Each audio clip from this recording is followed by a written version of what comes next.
Funding for the Hinckley Report is made possible in part by the Cleone Peterson Eccles Endowment Fund.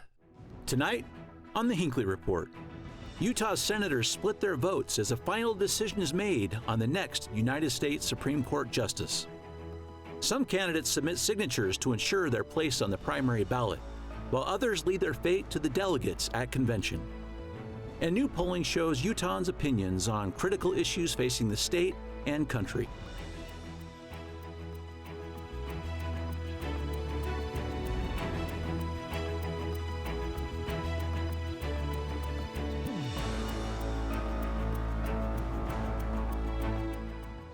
Good evening, and welcome to the 200th episode of the Hinckley Report. I'm Jason Perry, director of the Hinckley Institute of Politics. Covering the week, we have Lisa Riley Roche, reporter with the Deseret News, Glen Mills, anchor with ABC4 News, and Ben Winslow, reporter with Fox 13 News. So glad to have you all with us this evening. We have a lot to get to. I want to start with something happening in Washington, D.C. that impacts the country, though. Lisa, start with you. We have a new Supreme Court justice named, a United States Supreme Court justice, Judge Ketanji Brown Jackson. Just had approval from our Senate. Talk about first, without the politics, just the historic nature of this appointment. Well, here you have the first black woman justice poised to join the Supreme Court when Justice Breyer retires at the end of the term. It was such an incredibly emotional moment for so many people to see themselves joining the court, the highest court in the land. It was a moment for women. It was a moment for African Americans.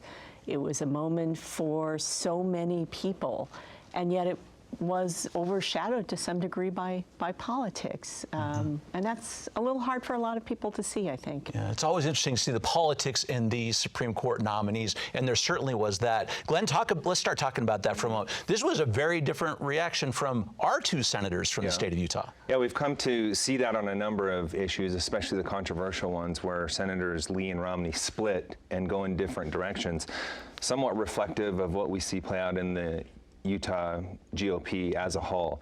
But it wasn't that long ago that Supreme Court justice nominees would cruise through the Senate with maybe 2 or 3 senators voting against them, certainly within our lifetimes. But we've seen a shift, no doubt. You know, with Justice Thomas, it got very contentious. I remember back in 2005, when President Bush nominated Harriet Mier. Remember that? She was done almost immediately by the time he nominated her. But in all fairness, I need to point out that was Republicans speaking out against her as well. But we've just seen this partisan shift, and we only saw 3 Republicans vote in favor of Judge Jackson this confirmation. Yeah, Ben, what do you make of that, and how does that play in the state? We have Senator Romney, who voted for and talked about her qualifications. He did acknowledge probably going to have some rulings that he doesn't agree with, but went towards her qualifications. And we had Senator Lee, who talked a little more about the judicial philosophy.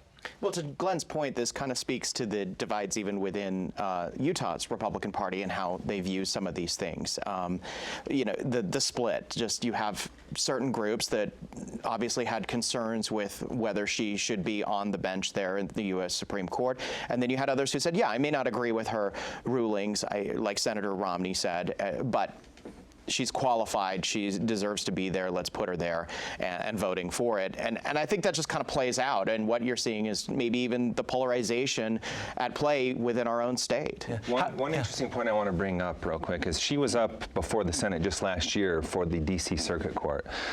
Senator Romney voted against her for the Circuit Court and for her in the Supreme Court. I reached out to his team to try to get some insight on why that was. I haven't heard back from him as of recording, but I think it would be interesting to hear why he changed from no on the Circuit Court to yes on the Supreme Court. And Senator Lindsey Graham of South Carolina did the opposite, right? He voted for her for the Circuit Court and against her for the Supreme Court.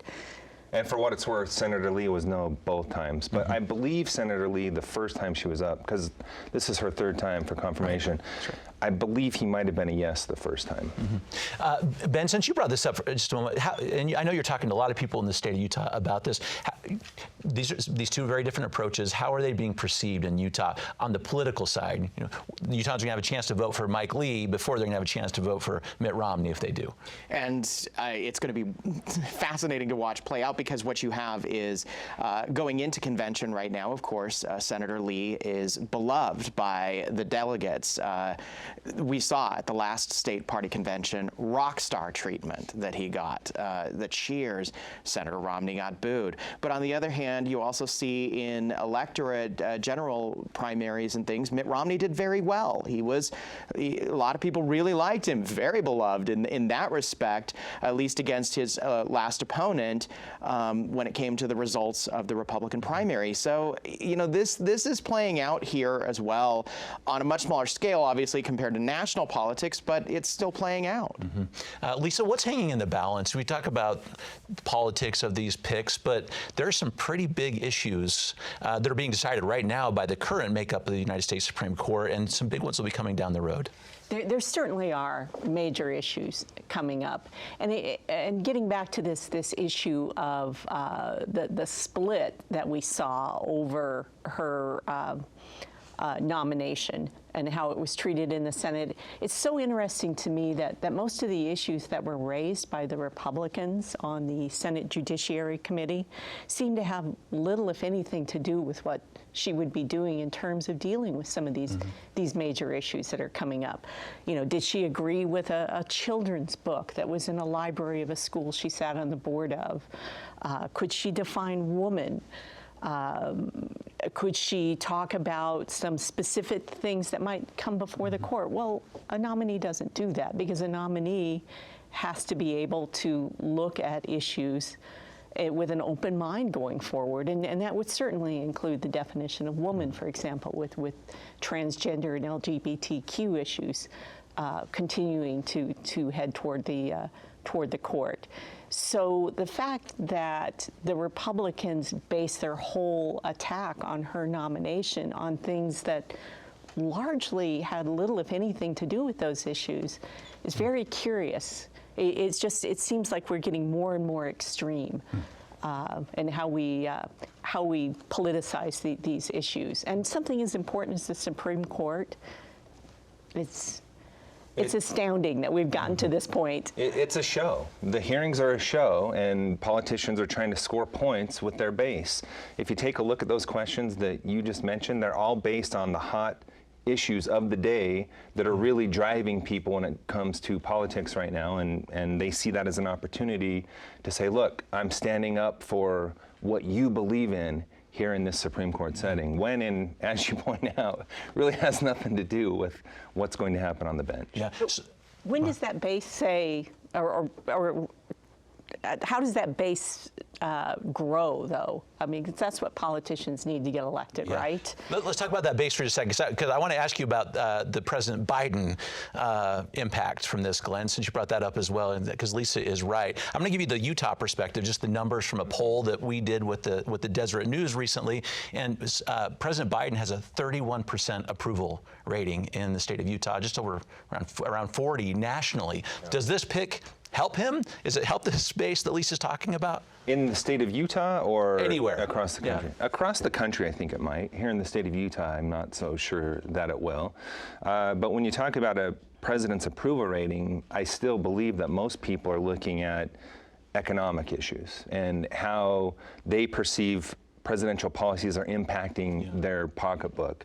So in the state of Utah, I don't see this nomination going through having much of an impact on his approval rating. Okay, let's talk about another Supreme Court pick. Ben, our own governor had a chance to nominate someone for the Utah Supreme Court, won already, and is going to have another opportunity. Right, and this is an opportunity for a governor to shape the judiciary. I should point out that Governor Cox's predecessor, Gary Herbert, appointed roughly 75% of the sitting judges in the state. That's a huge impact on the judicial branch. And Governor Cox gets to appoint 2 Supreme Court justices. Justice Dino Himones retired. Justice Thomas Lee is going to retire.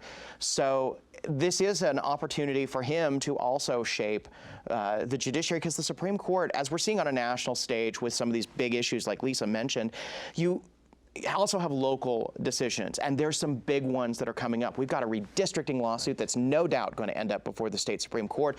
They have decided important issues on transgender rights. They've decided issues on constitutional rights. They've interpreted legislative laws.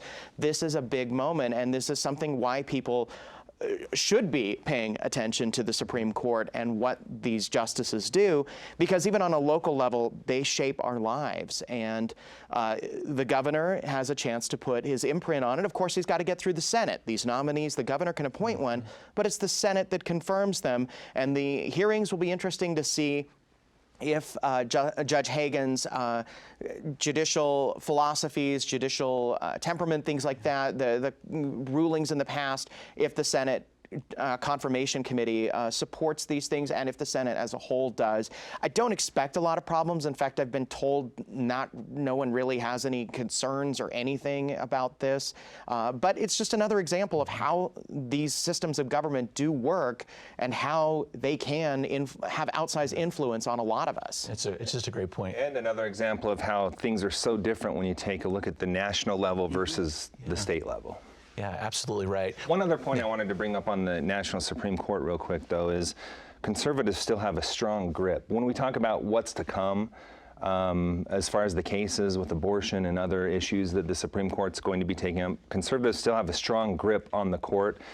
This move really doesn't change the political makeup of the court all that much. Let's get into some elections, because we talked about our Senate a little bit, but I want to get into that Senate race and the position held by Senator Mike Lee, because that is already getting pretty active here in the state of Utah.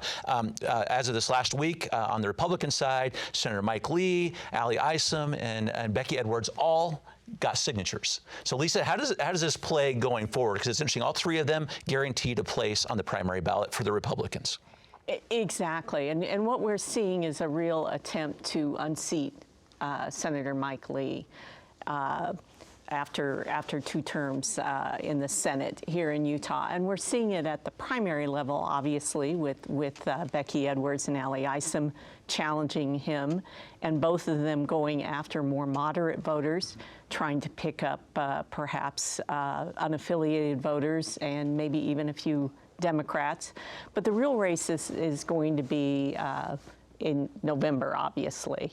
And if Mike Lee, who polled very well for us in our Hinckley Deseret News poll recently, does win the primary, he'll face a really interesting general election, because not only will he have potentially Democrats, there's a whole nother issue there, but all those unaffiliated voters. Remember, twice as many voters are unaffiliated as registered Democrat in Utah. But he'll also have to deal with those Republicans who were unhappy enough with him to vote for one of his rivals in the primary. So there's a real opportunity for a coalition to be put together there and get behind the independent candidate, Evan Mcmullen, who ran for president in 2016 and even got Mike Lee's vote. Yeah, that's true. Yeah. Talk about how this is shaping up, Glenn, because this is true. So this unaffiliated candidate, Evan Mcmullen, talk about Kel Weston, the Democratic candidate. But even this week, we saw something interesting, this development, when former President Donald Trump issued an endorsement of Senator Mike Lee. And Evan Mcmullen and his team were quick to point that out, because that's their strategy, is that they're offering this alternative to the Trump Republican. And so they were, making sure to get that word out. We haven't really heard from Senator Lee as to that endorsement at this time, so still kind of waiting to hear what he says about it. But Evan Mcmullen was quick to point it out. Hey, the former president is endorsing Senator Lee. Do you think we'll hear more from Senator Lee about that endorsement, or is that something right? Hard to say. It might help him potentially in the primary setting, and then not so much in the general. So I guess we'll just kind of have to wait and see whether he'll embrace that or not. Yeah, it's not even clear it'd be helpful in the primary, right? I mean, it would certainly be helpful at convention, because those are the pro-Trump voters, right? But in the general, in the primary election, you have a lot more moderate Republicans. I mean, clearly you've got candidates trying to take advantage of that. So I think a general consensus in the primary is that with both Allie and Becky on the ticket, that really opens up the door for Senator Lee, because they are going to split that more moderate vote, or the vote that you're talking about. And I really expected to see some kind of deal worked out between those two to get one of them off the ticket, but obviously we didn't see that happen. I know efforts were made to try to make that happen, but it didn't. And then it all repeats itself again heading into a general election, whoever survives the primary. And it's going to be interesting to see if the Democrats actually do advance a candidate out of their party convention. There has been discussion about not advancing a candidate, and we've seen, just as you see Republicans engage in their own party infighting, you see Democrats doing the exact same thing. And that's going to be interesting, because we know that former Congressman Ben McAdams has been a vocal supporter of Evan Mcmullen, Mayor Jenny Wilson as well. And that's playing out. Those are two big party names in the Democratic Party who are backing an independent candidate because they believe he has the better shot of winning or possibly defeating the incumbent should he advance to the general election. So it's going to be interesting to see how this all plays out and what happens when for whomever gets through the primary in the Republican side. Yeah, what do you make of, while we talk about these candidates, we talk about this endorsement from former President Trump, but while he made that endorsement, he also took the opportunity to take a shot at Evan Mcmullen and Mitt Romney. The former president has been known to hold grudges, and it's clear he is still very upset with Senator Romney. Evan Mcmullen, of course, was a presidential candidate the last go-round, against Donald Trump, and it was he did okay in Utah. I mean, did better than he was expected to. Yeah, true. Well, watch this one play out a little more. I want to get to our members of Congress because they're all up for election, and it's so interesting, Lisa, because I want to talk about their approach. And you really can't talk anymore about position in Congress without talking about signatures and sort of the decisions our candidates have to make. Do I get signatures, ensure my place on the primary ballot, or do I leave my fate to the hands of the delegates? And we only had one current sitting member of our delegation in the House that got signatures, and that was Congressman Moore. I think the biggest surprise is that Congressman John Curtis did not gather signatures to guarantee a place on the ballot. Because remember, when he was elected initially to replace Jason Chaffetz in a special election, he did not do well at all at the special convention, right? He was far down the list of candidates that the delegates wanted to advance. Now, clearly, he's got a record to stand on, and I don't think he's done anything that would be seen as particularly offensive to delegates, to the more conservative base of the party. But there are some pretty conservative candidates, including Chris Herrod, a former state lawmaker, who was one of the people who did very well against him initially. Who's running again. So Curtis could be in a pretty dicey situation with the convention. Go ahead, Glenn. Yeah, I'm kind of shocked that he didn't choose to gather signatures. I would guess that he's taking a look at it as you mentioned, that special election. I think he finished 5th that year. He wouldn't have been on the ballot without signatures. The following year, he did a little better with delegates, but still had a primary. Then in 2020, he finally got through convention, and he did face Chris Herrod back then as well, and without a primary. So I think he's probably looking at it as, I've made head ground with delegates. Last time I didn't have to worry about it, so this time I'm putting my faith in them. But a lot of people are saying this may not be the year for him to do that. Yeah, go ahead, Ben. I mean, delegates, what we've seen, at least in county party conventions, delegates are a little more conservative on the conservative ideological spectrum. They're a little more on the right-leaning conservative. So there is a little bit of a sea change. I don't know if that's going to play out all the way to state convention, but it appears to be tracking that way. What is also really interesting about this is you're seeing the signature caucus convention system playing out, and I'm going to be curious to see after this election cycle what the legislature does. If they continue to allow this, or if they try to put a stop to it. And past efforts to try to put a stop to the signature gathering have not gone well for the legislature. One other note on that. Senator Lee, I think we'd probably all agree, is the convention darling. He gathers signatures. That tells you a lot. And that's why I'm still looking at the third race and just really surprised that Curtis didn't do that. Right before I leave this, Lisa, it's interesting. So our viewers know, for a House race, you need 7,000 signatures. And as some of these members, as they're making that decision, say, I guess it's not that huge of a hurdle, but it's an expensive hurdle. And that's sometimes what is playing into these calculations as well. Exactly. It does cost quite a bit of money to go out and gather signatures, but if you want to get reelected, it seems like you would want to make every effort. And Glen's point is a very good one. If it's good enough for Senator Mike Lee, who is arguably the most conservative member of the delegation, that should give cover to any other Republican. At this point, you kind of wonder, shouldn't every campaign just budget it in that you gather signatures just to, if you want to ensure a spot on the ballot? Because that's what it's meant to do, is guarantee you a spot on the primary ballot. Let's talk about the people who can help guarantee if you don't have the signatures, these delegates. Glen, I want to just get a comment from you on what's happening with these delegates, because we've had a couple of election cycles now where we talk about party rating, where you can kind of strategize in such a way. So if I'm a Democrat, maybe I'm Jim DeBacchus, as I may recall, say, register as a Republican and pick the greatest one or the most conservative one. Talk about how that's working this time opposed to what we've seen in the past. So in the race for governor, we had John Huntsman coming out and encouraging people to do that very thing. And we saw big movements in 2020 from Democrats and unaffiliateds to the Republican Party. We didn't see that this much this time.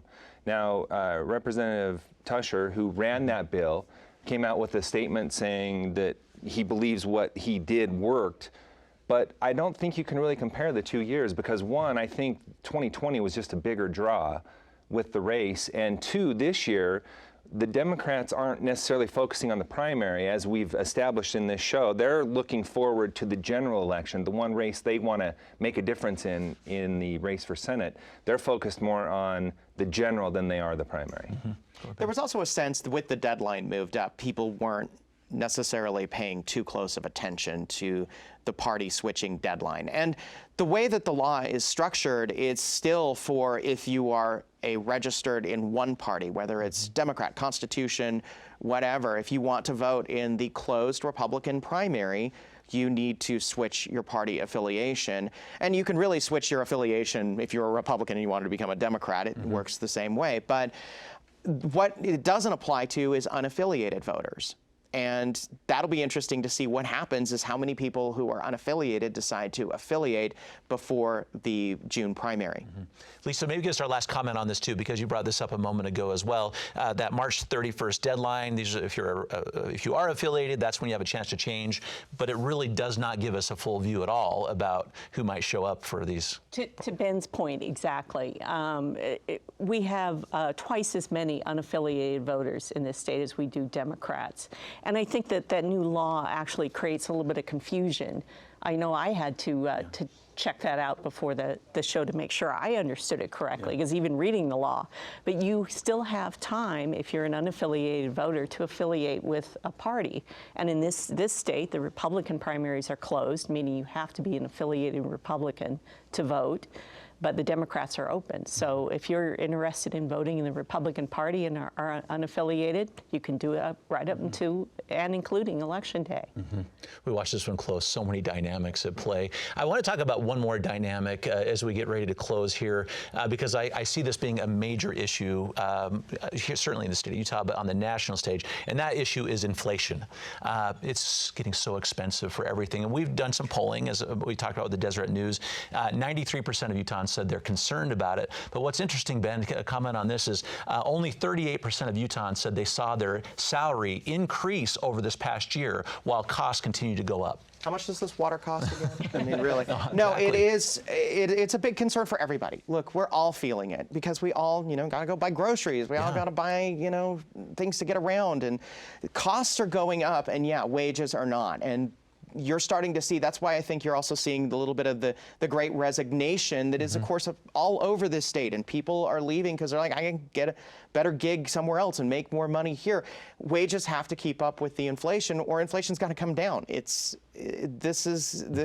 hitting this point, and people are feeling it. People are feeling it directly, and people do vote with their pocketbooks. Yeah, people vote strongly with their pocketbooks. Absolutely. I see that being probably the #1 factor going into election. Well, the Go ahead, Lisa. Ukrainian war kind of throws a little bit of a wrench into anyone that would want to use that to oust the current leadership, because it is affecting, obviously, gas prices in a big way. And I think gas prices are the one thing, but that and housing. Gas prices, though, are the one thing everyone uses every day, and have really gone up. Yeah. But there is that caveat that in at least some measure, it's due to the fact that the Ukrainian war has caused us to stop Russian oil imports and upset the markets. To that very question, it's interesting because we asked Utahns if they would be willing to pay more money for their gas if it meant restricting oil and other things coming from the Soviet Union. And Utahns, Glen, said yes in our last 15 seconds. Yeah, they probably say yes, but still want the gas prices to come down, would be my guess. But there's a sense of support for Ukraine in Utah, and I think that has a lot to do with driving that number. Absolutely right. Thank you so much for your great analysis this evening. It's been exceptional. And thank you for joining us as we mark the 200th episode of the Hinckley Report. We're so grateful for your viewership and your support as we've reached this historic milestone. Thank you. This show is also available as a podcast on pbsutah.org/Hinckley Report or wherever you get your podcasts. Thank you for being with us. We'll see you next week.